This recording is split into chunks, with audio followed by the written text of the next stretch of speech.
Hello, Uncle Ted, your ice cream alchemist with ice cream every day, and today we've got white chocolate cherry ice cream. And folks, this is one of the richest ice creams that I have made thus far. It's just wonderful. You know, cherries are in season finally. I've been waiting for this time of year for months.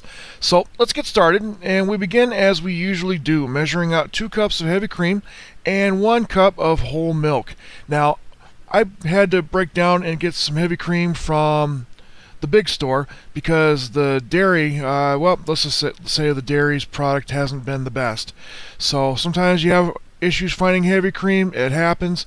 That's what I've been dealing with. But I got some heavy cream from the big store and I'm good to go. And so what I did was I poured that into a cold pan.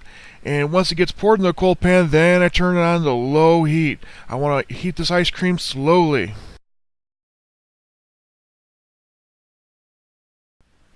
And next we're going to go ahead and add our eggs. We're going to add 1 whole egg, and then we're going to add 4 egg yolks. We're going to make sure we separate out the whites from the eggs. Now hang on to those whites. I'll give you a hint. Take the whites and maybe some Sunday morning when you're making pancakes, whip them up so they're frothy and stiff peak stage. Fold that into your pancake batter. It's wonderful. So definitely, whatever you do, hang on to those egg whites. There are so many uses for them. I even use them in waffles. Whip them up into the stiff peak stage, incorporate that in your waffle batter.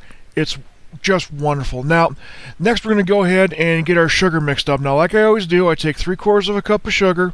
I take 2 teaspoons of vanilla powder, and then I add just a pinch of my Gooer gum. That's going to help absorb moisture, and then I put that in a plastic container and I give the old shake a shake. That way it all incorporates evenly, and then I set that aside because that's what I'm going to use to put in with my eggs.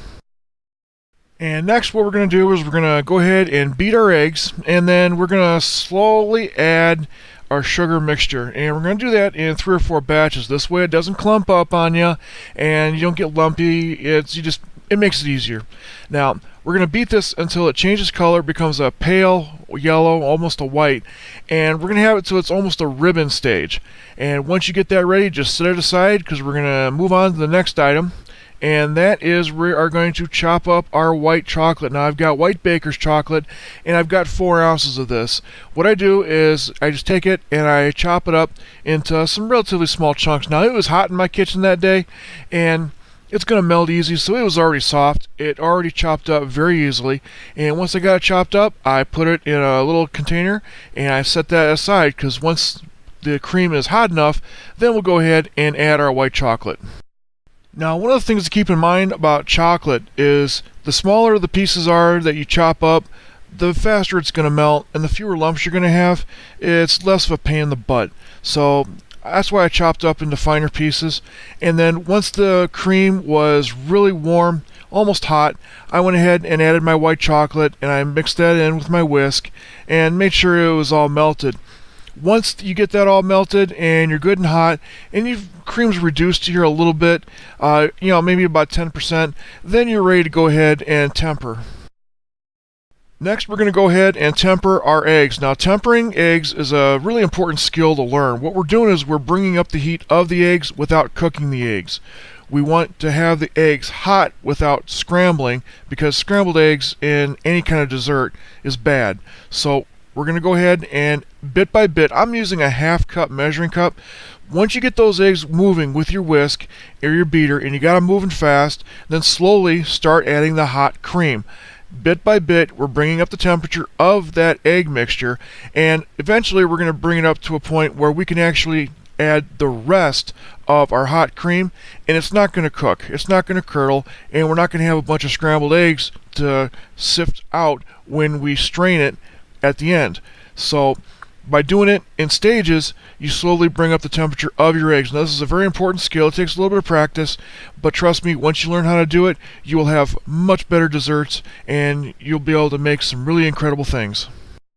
Once we get our eggs tempered, we're going to go ahead and put it back in the pan, and then we're going to put that pan back on the stove. We're going to go ahead and bring it up to temperature. Now, we need to get this to 165 degrees, and we need to hold it there for at least 30 seconds. I hold it for at least a full minute because we need to cook off the cooties. And that's really what we're doing. We're going ahead and we're just going to bring up the eggs basically, to 165 degrees. And once we do that, we're going to keep it stirring. Don't ever stop stirring this. Keep it stirring. And once we get it up to 165 degrees, make sure you use a thermometer like I'm doing. I got a small thermometer I paid like $4 for, and it works just fine. Get up to 165 degrees, hold it there for about a minute, and then just take it off the heat. You're done. Once we got it up to 165 degrees, we take it off the heat. We go ahead and we're going to pour it into a bowl through a strainer. And this is the easy part. You just strain it through, and like I said, you're taking out the bits and pieces of maybe if you didn't temper the eggs right, there might be some chunks of egg, a little bit of scrambled egg. We're going to get those out. And you do this with every kind of custard. So you go ahead and strain it through. Use your spatula, work it through if you have to. And that's it. You're done. All you got to do now is take a piece of plastic, and we're going to cover that with plastic so it doesn't develop a skin. Anything that is exposed to air in your refrigerator will develop a skin, and you need to have this in your refrigerator for 24 hours, because what happens is the proteins do something very cool. It's a very sciencey thing I don't understand, but they do something, and you really need to let it sit for 24 hours. It's very important. And now we move on to the cherries. Now, cherries are in season, like I said. I got them on sale, and I think these are out of Michigan. But I tell you what, I finally get a chance to use my cherry pitter.